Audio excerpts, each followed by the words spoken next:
Hi folks, you're with Tacitus today, your pushback channel, and thank you for joining this audio live stream. I'd like to talk in this essay about something that's eating away at Western democracies, and it's tied very much to mass migration. Now it goes like this, and I'll give you the quick, simple version: is the more mass migrants come in, then the more entitled they are, and the more they're permitted to or encouraged to maintain their cultural sort of background. They move into ghetto areas. Somalis move into this area, Indians to that area, Pakistanis to that area, and Middle East Muslims to that area, and so on and on it goes. And they form these ghettos to the extent where they form a very large voting bloc in those ghettos and or in those areas. Now, so they can swing elections purely by block voting, and they do block vote, unlike white people that primarily will vote on the policies.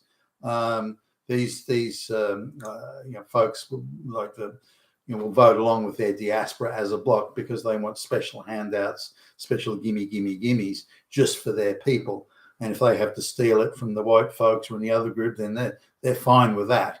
They want the gimme, and they don't understand money or wealth creation. So they just, like children, they think money grows on trees. It's a bottomless pit, and they can just loot it for all eternity.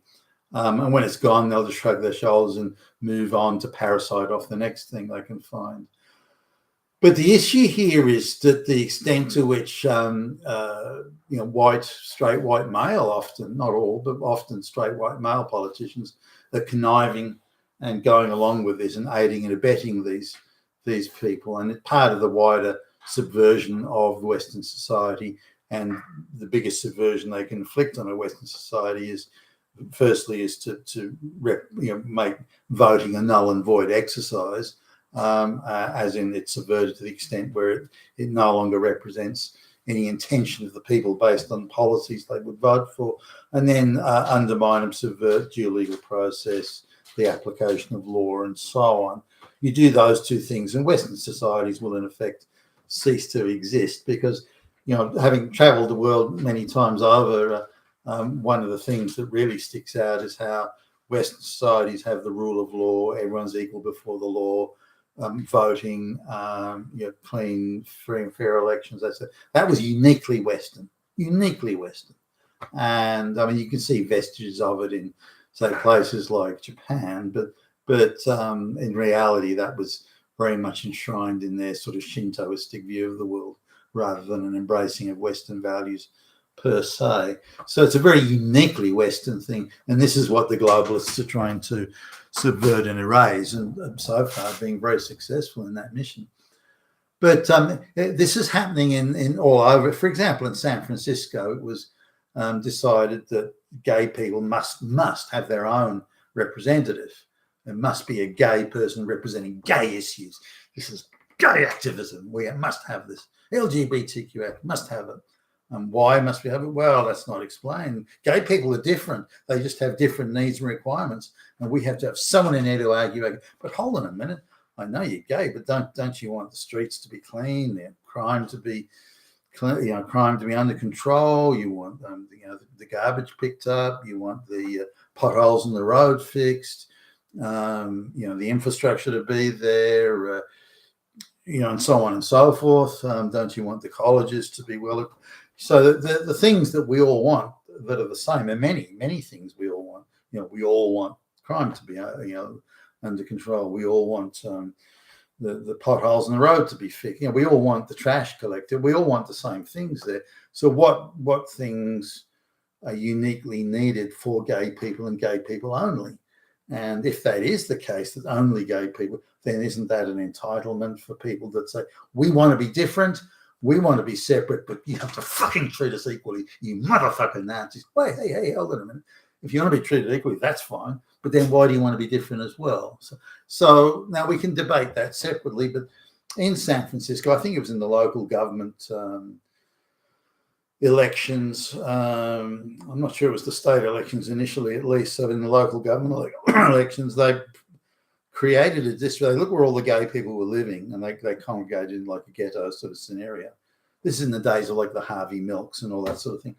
A lot of Jewish homosexuals were players in this thing, and so they looked at where all the gay people were, and they created, I mean, a very strange looking electoral district it was, but they created a district where gay people would be in the majority. Now, if gay people are in the majority, then we want our own representative who has to be gay. Harvey Milk.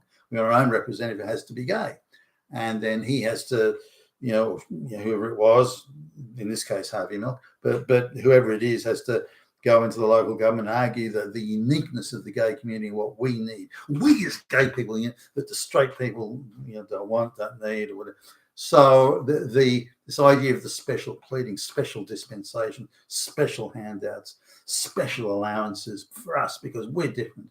And once you allow that to take hold, whether it be in political law or anything else, and it has taken hold, by the way, then you're on a downward slope there. We must all be equal before the law. Now, if whoever the representative is of that district, where a lot of gay people are, they still represent the voters, whether that voter's gay or straight or whatever. It doesn't matter. That elected representative still represents those people and all the people in that district. And if they have special cases or special needs, assuming you could even argue that, but then that representative is duty bound to listen to and hear those requirements and hear those representations, so that where maybe it's a special gay, I don't know, like a gay painting classes hall, I don't know, whatever it might be.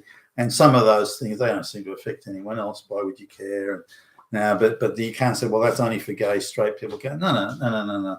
The law, everyone's equal before the law, and everyone must have equal access to political representation based on the fucking policies.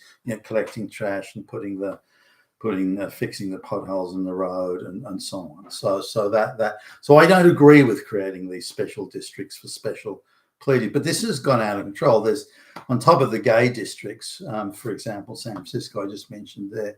And this would have been late 1960s, I guess, that kicked off. And there's also special black districts. So where are all the blacks located? Okay, we'll create a special electoral district so that only the black voting will decide who the representative is, and then we'll parachute in a black representative for that black district. So straight away, you're looking at subversion there. This is not a district that will exist naturally or organically, number one. So that's the first step of subversion. Number two is the representative that you're parachuting in is someone that relates to the black people. So you're looking at an IQ 70 black person. Well, he or she'll relate well to those black people. I mean, the bigotry of low expectations here. So you create another layer of subversion there. This is someone who, firstly, would never win an election in their own right, and also creating a black representative wouldn't get elected on the basis they just don't have the policies, and they wouldn't form a majority in any given area. And as the black voter turnout's low, there wouldn't be a black representative unless that black representative was erudite and had good policies. And so again, there's these black representatives. So there's people for special pleading, special handouts, special gimmies for black people. Then it goes into the Hispanic area. Then it goes into Indians. Then it goes into the Arabic Muslim. And then it goes into this and Pakistanis, and all demanding special representation. But because they form ghettos, then an electoral district can be redrawn around that ghetto to make sure that they get their own representatives and their own special pleading.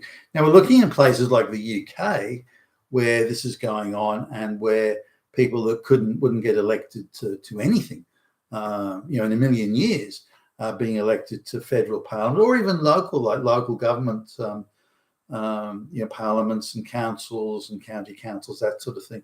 People that should never be elected to anything. They hate the UK. They hate the British people. They hate British society. And yet they're being elected there. And the only thing they want to do is gimme, steal, loot. That's all they give a fuck about.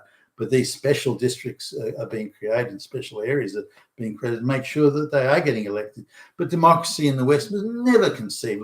It was always conceived around a homogenous population that would vote on the issues because there was no special pleading cases there. Now, there may be specialty where, say, farmers would say, well, can we get a tax break here? Well, sure, but that wasn't the stealing from one to give to the other. That was still something to deliver a benefit to the society. This is different.